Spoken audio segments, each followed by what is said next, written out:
Oui, puis tu sais, je pense que de devenir un entrepreneur, chef d'entreprise, c'est beau. Ça a l'air, justement, ça sonne liberté, ça sonne travail autonome. Je vais pouvoir avoir Ça beaucoup va de être temps pour simple, moi, genre du temps. avec mes enfants. Moi-même, je suis tombée là-dedans au départ. C'était mon but premier, je pense, c'était vraiment de trouver un équilibre dans tout ça, dans ma vie personnelle, puis évidemment, avec des projets autour de ça. Mais rapidement, je me suis rendue compte que c'est toi le problème. Si tu n'as pas réglé tes propres patterns, si tu es quelqu'un justement d'exigeante envers toi-même, si tu es quelqu'un de stressé dans la vie, si tu es quelqu'un qui a tendance à s'en mettre beaucoup sur les épaules, ça ne changera pas. Même si avant, tu avais un travail qui était peut-être stressant, exigeant dans le 9 à 5, on peut avoir un peu la pensée magique qu'en devenant entrepreneur, ça ne sera plus le cas. Mais si tu n'as pas travaillé sur ton développement personnel, sur tes propres patterns, tes propres peurs, ton agenda va se remplir dans le temps de le dire. C'est Ah, puis des fois, toi-même ça qui peux le c'est remplir. c'est ça. Puis des fois, ça va être pire parce que là, t'es comme, my God, j'ai toute la responsabilité. Fait que là, tu mets encore plus de pression. Fait que là, finalement, c'est comme pire que pire. Là. Tu sais, je me souviens, au début de l'entrepreneuriat, j'étais comme, ouais, c'était fou. Là. Tu sais, tu prends de la Oui, pression, puis là, tu prends des projets, puis là, tu prends ci, puis là, tu veux aussi avoir des résultats parce que t'es comme, tu sais, il faut quand même que je subvienne à mes besoins, mais là, en même temps, fait que là, c'est comme cet équilibre-là. À un moment donné, comme, OK, je suis partie pour avoir de la liberté, puis pour avoir de l'espace, pour avoir du temps. Puis là, c'est comme à l'inverse, c'est encore pire que tu faisais du 9 à 5. Là, tu sais, c'est comme. oui, c'est ça. Puis en même temps, d'un autre côté, on s'entend que les premières années sont stressantes. Il y a un réel stress. Ça demande beaucoup de travail aussi. Puis je pense que c'est un coup à donner. Après ça, quand tu peux commencer à déléguer justement à une équipe ou à des gens, c'est une autre sorte de stress qui embarque, là. C'est d'autres choses. Quand on parlait des vagues tantôt, je pense que chaque étape n'est pas si simple que ça. C'est beau, c'est vraiment, tu peux réaliser plein de choses, mais en même temps, je pense que ça prend vraiment un travail sur soi au travers, que ce soit, tu sais, ça peut être un coach d'affaires, ça peut être un psychologue, peu importe, des programmes d'accompagnement pour te sentir justement aligné dans tes choses parce que c'est facile de retomber dans des boucles puis des servicieux ou de se faire habiter par plein de peurs aussi, des peurs qui sont réelles. Tu sais, ça peut être épeurant de partir en affaires, effectivement, puis ça peut être stressant au départ. Tu sais, des fois, c'est comme il y a juste tellement de vagues, puis on est comme, my God, on se sent dans le chaos, puis on sent qu'on n'a pas notre équilibre, puis c'est comment, mais tu peux arriver à comme naviguer ça, puis oui, c'est des cycles, puis oui, des fois, ça va être plus intense, mais comme, à un moment donné, on n'est pas obligé d'être comme tout le temps dans, OK, l'équilibre parfait, le calme, tout va bien, c'est pas ça l'équilibre, là, c'est justement, c'est comme, même quand il y a du chaos, même quand tu te sens dans une tornade, puis que ça change, comment tu peux arriver à quand même être en équilibre, tu sais, puis juste comme trouver une façon qui te fait du bien, finalement, là. Oui, ben c'est ça. Puis, tu sais, c'est correct que ça n'aille pas tout le temps bien. Ça serait plate sinon, là. Fait que Ouais. je pense que, tu sais, ça, comme tu dis, j'aime ça, là, de surfer sur des vagues, puis d'apprendre à aller voir qu'est-ce qui se passe à l'intérieur, parce que ça renseigne beaucoup, justement, est-ce que tu as dépassé tes limites? Est-ce que tu es allé trop loin dans certains projets?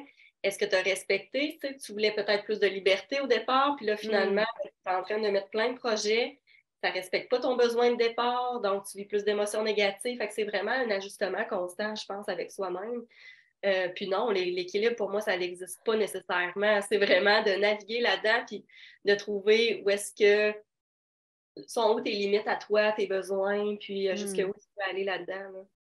Salut à toi et bienvenue sur ma chaîne YouTube. Aujourd'hui, je reçois Marielle Garneau qui est une psychologue avec qui on va parler de la gestion du stress et comment diminuer notre stress en tant qu'entrepreneur. On a souvent plusieurs responsabilités, plusieurs chapeaux à porter en même temps. Ça peut devenir des fois un peu stressant puis d'avoir une pression sur nos épaules. Donc, comment qu'on arrive à vivre une vie qui est un peu plus légère, un peu plus sereine et d'arriver justement à diminuer notre stress. Donc, je parlais pas plus longtemps. Je vais vous laisser sur cette belle discussion. Donc, bonne écoute. Donc, ben, bonjour, Marie-France, j'espère que tu vas bien. Oui, salut Kim, merci de l'invitation. Ça me fait plaisir d'être là. Ben oui, ça fait plaisir de te recevoir. Je pense que justement, il y a beaucoup de gens qui suivent puis qui sont entrepreneurs puis qui, des fois vivent des moments de stress puis d'essayer de gérer un peu tous les chapeaux, toutes les responsabilités. Fait que je suis vraiment contente de t'avoir parce que je pense que tu vas peut-être pouvoir nous donner des bons trucs ou peut-être des perspectives différentes par rapport à ça. Donc, bref, je suis hâte de voir ça. Mais je ne sais pas si tu veux un peu te présenter puis justement dire un peu qu'est-ce que tu fais et ton Oui, parcours à travers ça. certainement. Merci de l'invitation. Le sujet m'interpelle vraiment. Là. Je pense que c'est quelque chose que j'aime beaucoup parler. Donc, moi, je suis psychologue depuis 2011. J'ai travaillé longtemps en santé mentale, en clinique privée aussi avec des familles, des femmes. Et là, particulièrement, je m'intéresse surtout aux femmes dans leurs nombreux rôles qui vivent soit du stress, de l'épuisement, des remises en question, des doutes dans une culture, une société qui est très exigeante. Donc, je m'intéresse beaucoup à cette clientèle-là. Et là, par le fait même, je suis devenue entrepreneur, moi aussi, ça va faire 1 an environ, parce que j'ai travaillé autant dans le milieu public qu'en clinique privée comme travailleur autonome.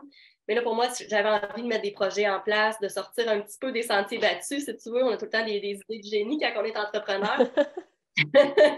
Et c'est ça, donc le sujet m'interpelle beaucoup parce qu'on le sait, quand on devient entrepreneur aussi, ça peut être stressant. On tombe dans un milieu qui est encore associé à l'homme quand même, là, par rapport à ça. Puis, il y a beaucoup de peurs qui peuvent nous habiter, beaucoup de stress quand on devient travailleur autonome. Donc, on pourra en parler aussi, là, si c'est quelque chose qui vous intéresse. Ben oui, mais effectivement, je ne sais pas si justement tu vas en parler un peu. Qu'est-ce qui fait que c'est où qu'un peu ça vient tout ce stress-là, souvent quand on est entrepreneur ou tu sais, comme des fois, on sent une pression, mais c'est même des fois une pression qu'on se met soi-même. Fait que, comme d'où est-ce que ça part, puis comment qu'on peut arriver à peut-être pas nécessairement diminuer son stress, mais arriver à mieux gérer son stress quand on sent qu'il remonte, justement, là. Oui, ben souvent, ça vient un peu, ça fait partie de notre personnalité. Si tu es une femme qui est exigeante un peu envers toi-même ou qui a des exigences élevées, qui est perfectionniste, qui aime bien faire les choses. Je pense qu'il y en a beaucoup qui doivent se reconnaître là-dedans. Oui, je me reconnais là-dedans aussi. C'est sûr et certain. Que tu sois dans un emploi de 9 à 5, un emploi plus conventionnel, effectivement, il y en a des plus stressants que d'autres, là, on ne se le cachera pas non plus. Mais quand tu deviens travailleur autonome, souvent, c'est pour vouloir plus de liberté, répondre à un projet qui te tient vraiment à cœur, répondre à une certaine demande, à une clientèle et tu as envie, tu es quelqu'un de créatif, tu es quelqu'un qui a besoin de liberté, tu as besoin d'avoir un horaire peut-être plus pour respecter justement ton rythme de vie. Parce qu'on est dans une société très exigeante, ça va vite, vite, vite, le rythme est vraiment effréné tout le temps. Les femmes sont fatiguées de ça, il y a beaucoup de pression, beaucoup d'épuisement. Et souvent, quand on fait le choix de quitter ce qui est déjà un gros changement quand même pour aller vers l'entrepreneuriat, c'est stressant parce qu'il n'y a rien de magique, on s'entend. Il faut mettre beaucoup d'efforts, surtout les premières années, il faut mettre énormément de choses en place.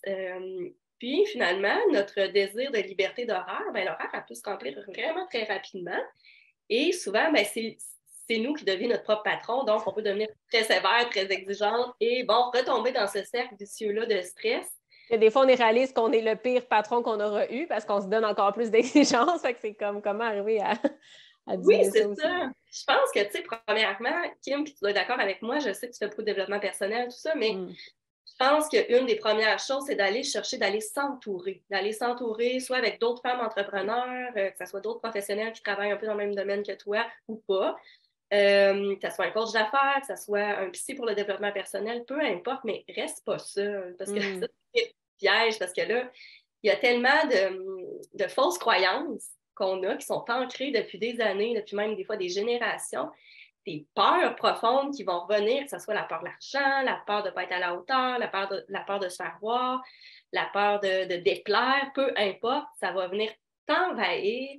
Et là, c'est dangereux justement que tu fasses « c'est pas pour moi l'entrepreneuriat » puis que tu abandonnes tous tes beaux projets finalement. Oui, comme tu dis, c'est vraiment ça. Puis je pense qu'on est souvent dans la mentalité aussi de dire « Oh non, mais je suis capable toute seule, je suis capable de faire mes affaires, puis comme je peux y aller et tout. » Mais à un moment donné, c'est comme « Ouais, mais comme moi, j'ai réalisé à chaque fois que je me suis entourée, puis même là encore, j'ai un groupe de femmes entrepreneurs, puis on s'entraide parce que justement, on vit des choses, on vit des défis, on a des réalités, on vit des émotions. Des fois, que c'est juste comme, OK, on peut-tu se sentir supporté puis entouré là-dedans? Parce que des fois, c'est pas évident de justement, comme traverser tout ça, puis de se dire, OK, je fais-tu vraiment ça? Ça te remet en doute, ça te remet en question de savoir, c'est ça, je suis vraiment sur le bon chemin? Puis finalement, des fois, tu réalises que c'est comme, OK, il faut juste que je le laisse évacuer un peu aussi, puis comme on n'est pas obligé de tout jeter à la poubelle puis recommencer. Là. Des fois, on peut continuer quand même. C'est vraiment... Oui, puis il est un peu là aussi le danger parce que souvent, chez les femmes entrepreneurs, on est, il y a le côté intuitif, il y a le côté créatif qui peut partir dans 1 million d'idées différentes. Puis là, c'est là que c'est dangereux justement de s'éparpiller, puis finalement de ne pas prioriser certaines actions qui pourraient t'amener vers la réussite. Mais c'est dur quand tu as plein d'idées puis que ça bouillonne de dire non, pas tout de suite. Non, ça va aller plus tard, on va prioriser, on va focuser sur une chose à la fois. Fait qu'il y a plein de choses comme ça qu'il faut. Fait qu'effectivement, quand on est avec d'autres entrepreneurs qui peuvent te dire t'es sûr que c'est une priorité en ce moment, tu sais, qui va te refléter des choses que des fois, on ne voit pas nécessairement tout le temps aller, ça peut aider à diminuer le stress aussi parce que là, on peut se sentir envahi là, assez rapidement.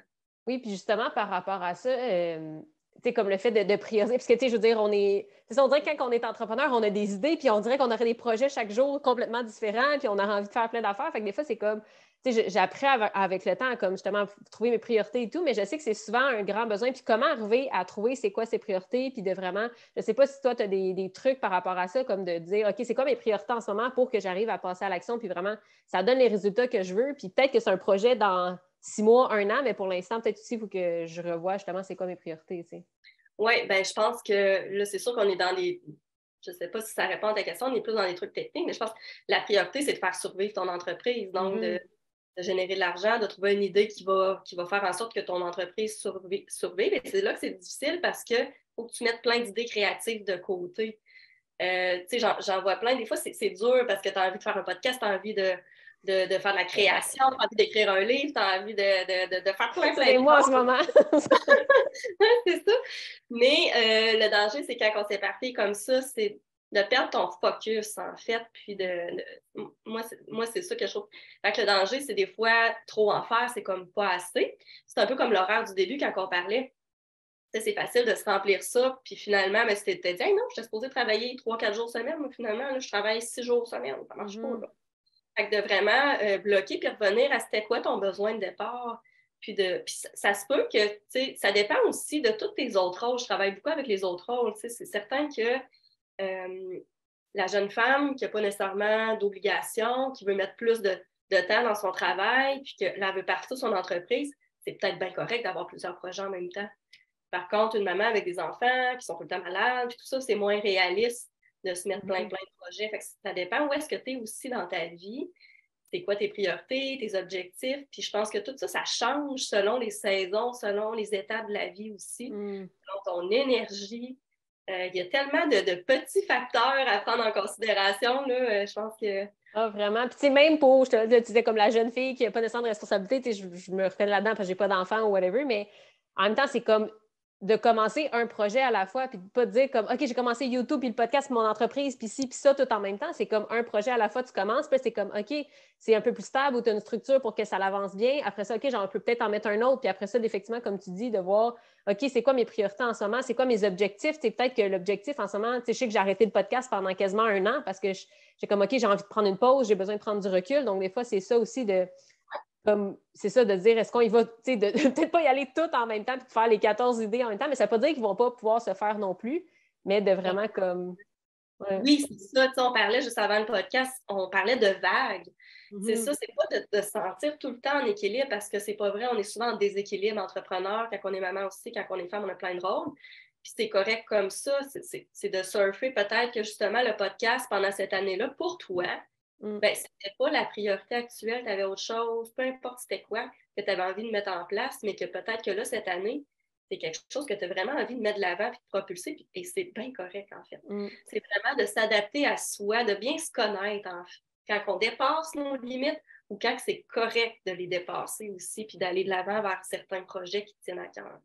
Oui, puis de ne pas être comme dans un extrême de juste dire « Ah, je fais les projets qui me tentent, puis c'est passionnant, puis tout », mais comme je laisse le côté aussi de, à un moment donné, il y a des choses qu'il faut qu'ils se fassent, puis que ça va peut-être être bénéfique pour ton entreprise, comme tu disais tantôt, mais aussi de ne pas juste être là-dedans, puis la grosse structure, puis vraiment, genre, je suis obligée de faire ça, puis il faut que je fasse ça, parce qu'après ça, là, tu perds le plaisir aussi de créer, puis de pourquoi tu as commencé aussi. Fait que j'ai l'impression que c'est aussi ça, de se dire, comme de ne pas s'empêcher de faire des projets créatifs ou des nouvelles idées, mais de aussi voir comme qu'est-ce qui me rapporte vraiment dans mon entreprise, puis qui me permet de me supporter, parce que je veux dire, là, on n'est plus nécessairement comme d'emploi stable qui nous apporte un revenu. Fait que, il faut bien aussi qu'il y ait de l'argent qui rentre.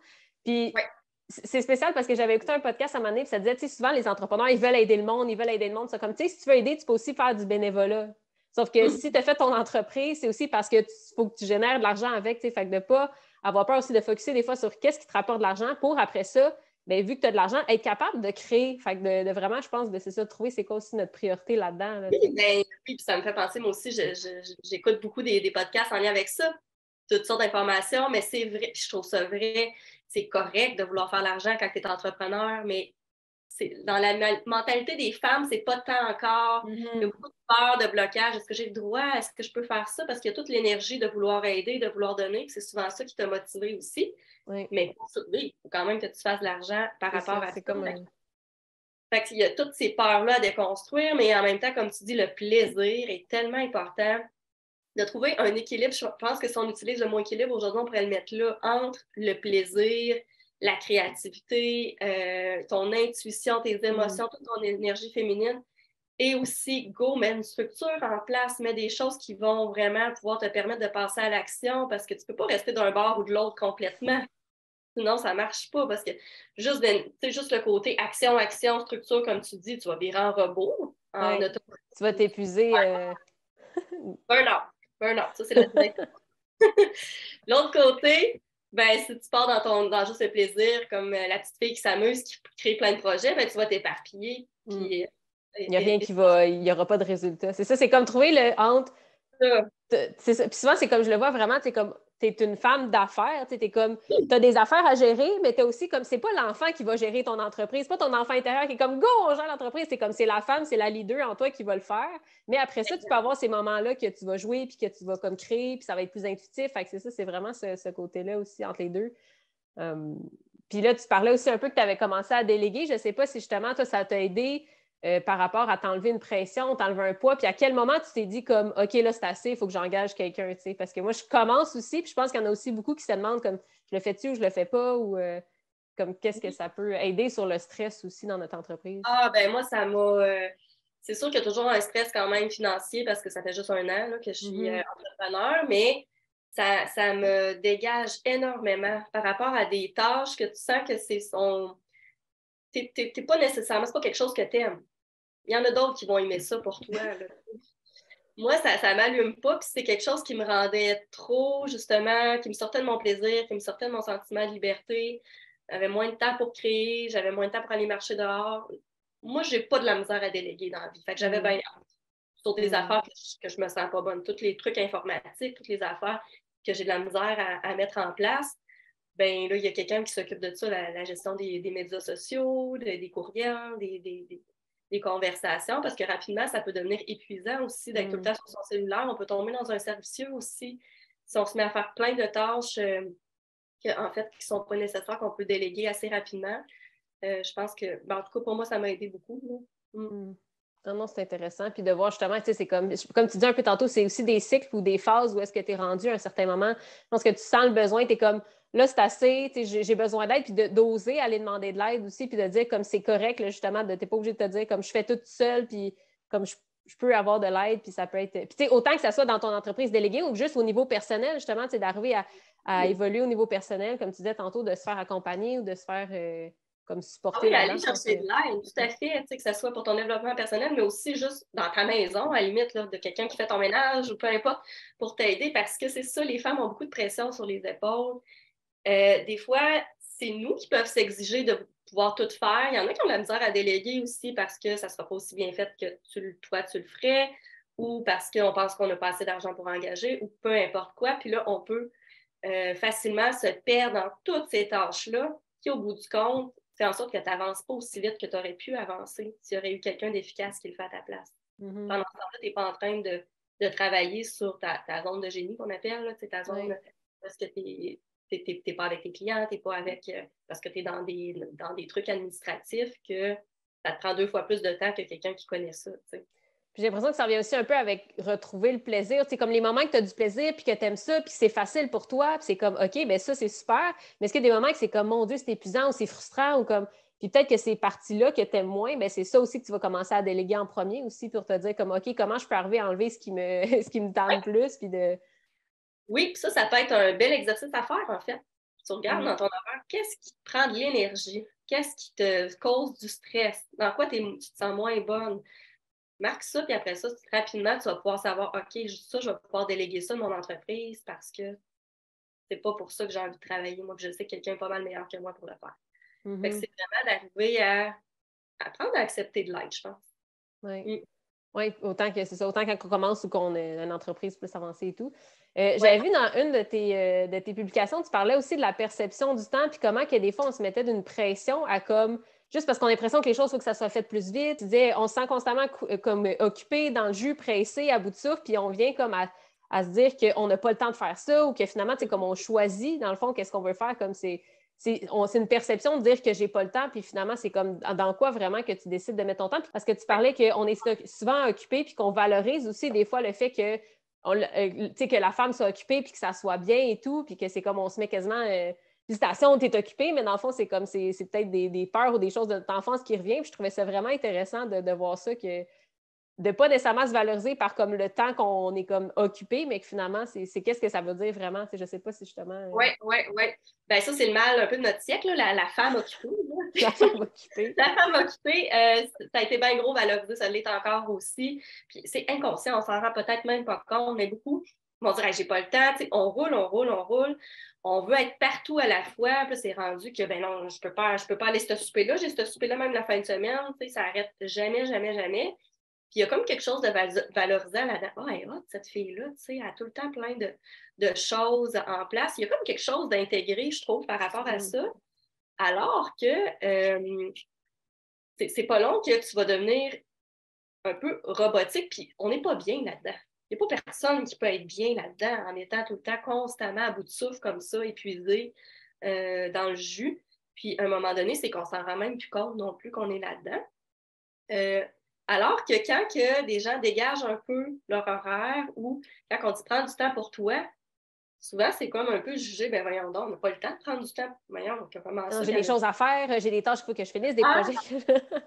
Oui, puis souvent, tu sais, moi j'en vois beaucoup des filles en épuisement professionnel ou des choses comme ça, puis la première chose, on ne peut pas prescrire de rien faire au début parce que ça va augmenter l'anxiété, là, fois 1000. C'est comme, ben voyons donc, ça va, je peux pas rien faire, tu sais. T'es assis sur ton sofa puis tu vois ta to-do list dérouler, là. Ben, c'est ça, fait que c'est très graduel, il faut s'en rendre compte puis tranquillement dégager des choses parce que c'est ça qui va te permettre d'être bien, c'est toi qui as le pouvoir sur ton temps, c'est toute une question de choix tout le temps dans la vie, puis il n'y a pas personne d'autre qui va t'empêcher ou te dire de faire quoi que ce soit.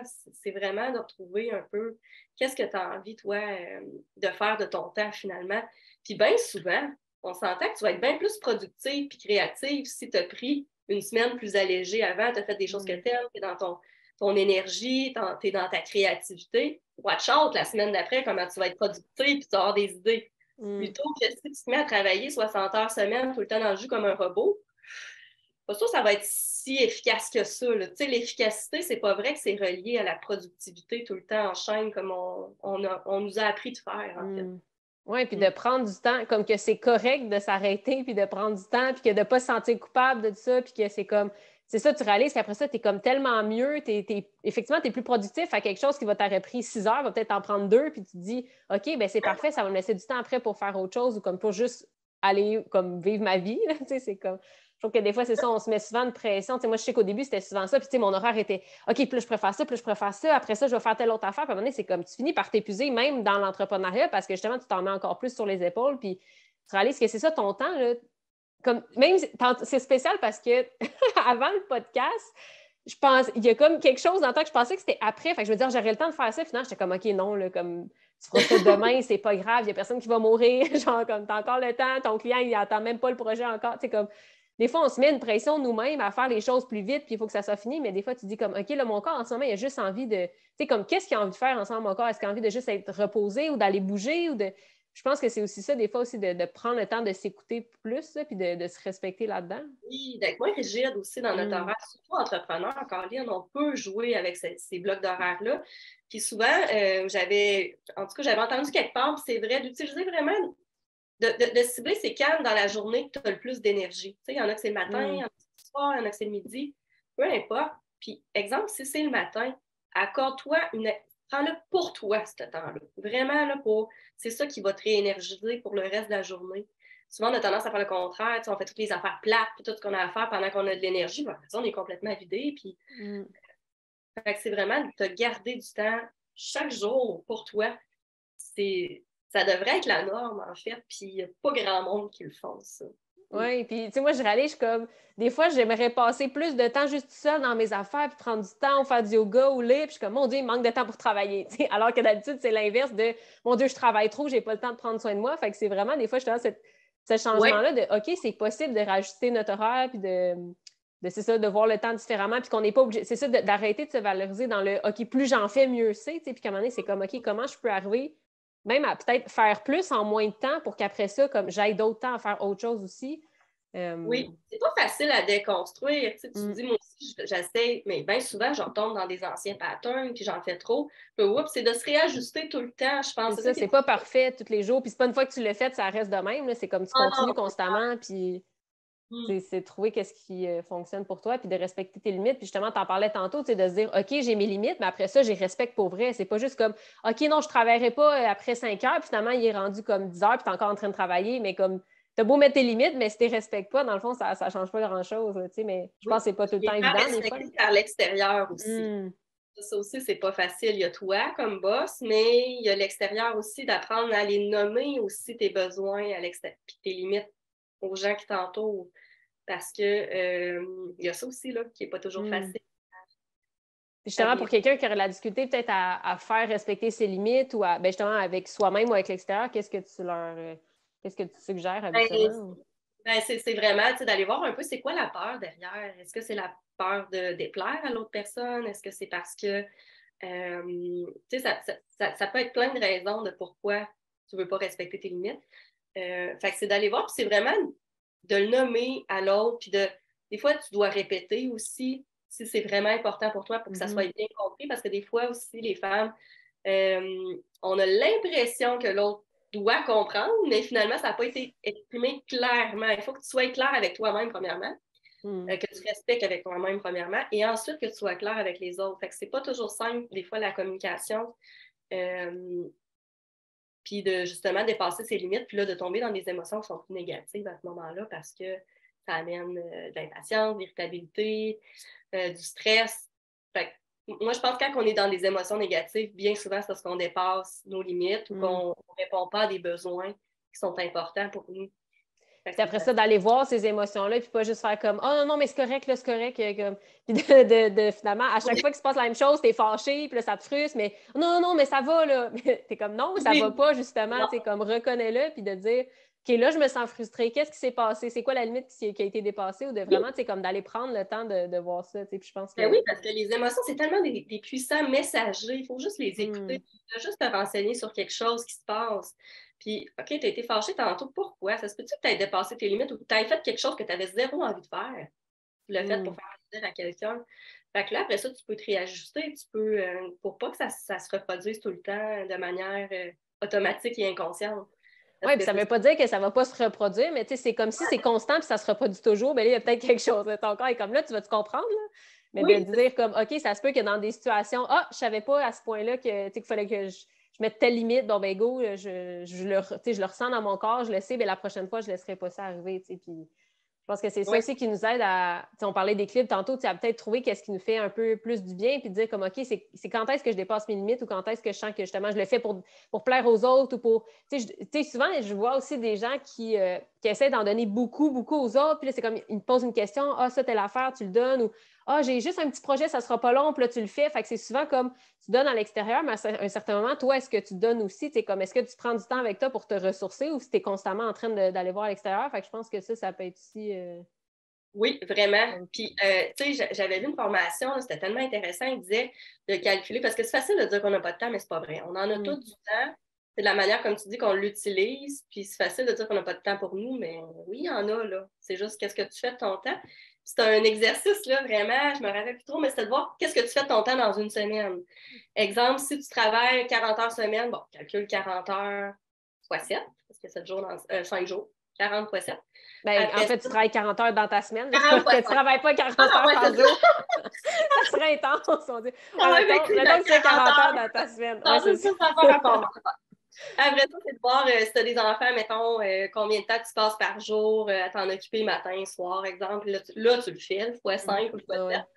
Puis après ça, toute responsabilité, le ménage, nana. Puis après ça, tu enlèves, dans le fond, il y a 24 heures dans une journée fois 7, tu fais le calcul, puis tu enlèves le reste. Honnêtement, là, même si tu travailles 70 heures semaine, il devrait te rester à peu près minimum 30 heures à toi. Oui. C'est comme tu as le temps que tu dors, tu as le temps que tu travailles, mais après ça, comme. Le sommeil, j'ai oublié le sommeil. Oui, il faudrait dormir des fois. Faudrait dormir. Mais mettons que tu dors 8 heures, là, bon, t'enlèves les 8 heures. En tout cas, mais c'était flagrant à quel point on a comme tout fait. Ben voyons, sont où ces 15 heures, 60 heures, 75 heures là? Ben, tu sais, dans le fond, tu as ton 24 heures, tu as 8 heures, tu travailles, mettons, 8 heures, tu dors, mais il te reste quand même un 8 heures pour faire autre chose. Tu sais, comme oui, tu vas manger, tu vas t'occuper de toi, mais après ça, même s'il te reste 2 heures, c'est quand même 2 heures dans ta journée que comme tu peux faire quelque chose, mais que souvent, on va passer sur les réseaux, scroller, faire autre chose, pas comme perdre du temps puis pas faire ce qu'on a vraiment envie, mais comme quand tu réalises, après ça, c'est quoi toutes ces distractions-là qui fait que je peux pas avoir le temps, mais là, ça l'aide aussi à comme dire, dans le fond, c'est ça, c'est pas vrai que j'ai pas de temps, c'est juste que je prends pas le temps où est-ce que je voudrais le prendre, en fait. C'est ça, je pense qu'il faut réaliser qu'est-ce que tu veux dans le fond. Qu'est-ce que tu veux en ligne, puis de réajouter des choses. Peut-être que oui, tu es effectivement trop sur les réseaux sociaux ou tu perds du temps quelque part. Là.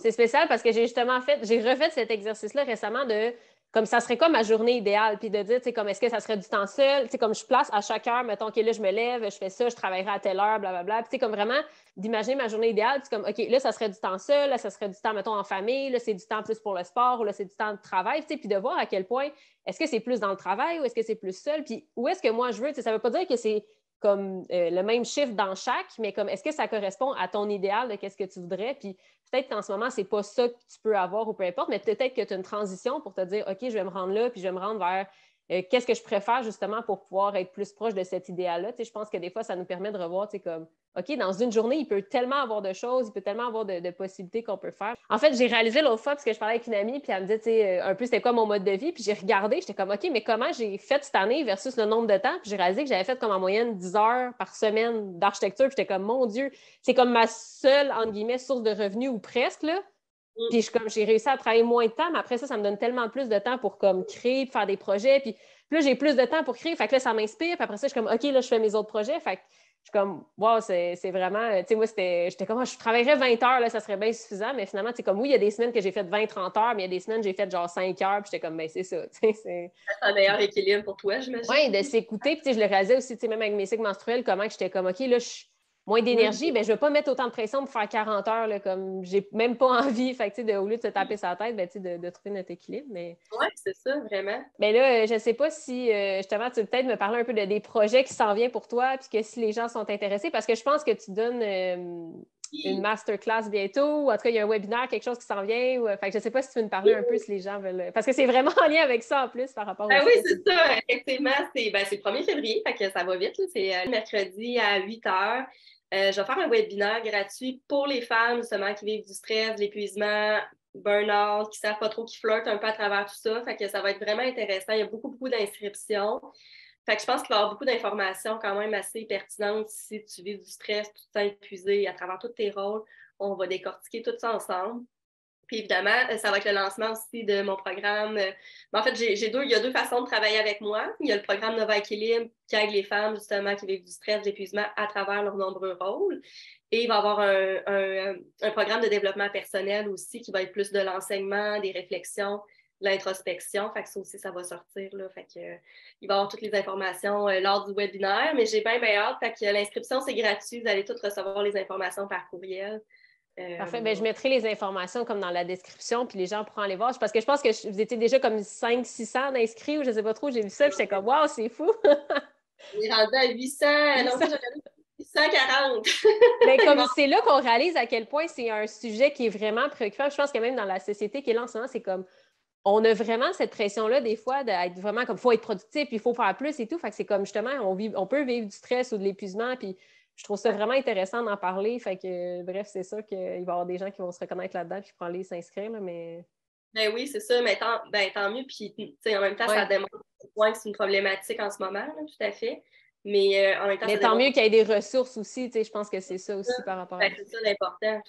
Parfait. Ben, je mettrai tout ça dans les descriptions. Mais merci beaucoup d'avoir été là pour cet épisode-là. Ça me fait plaisir de t'accueillir. Merci, c'est super gentil.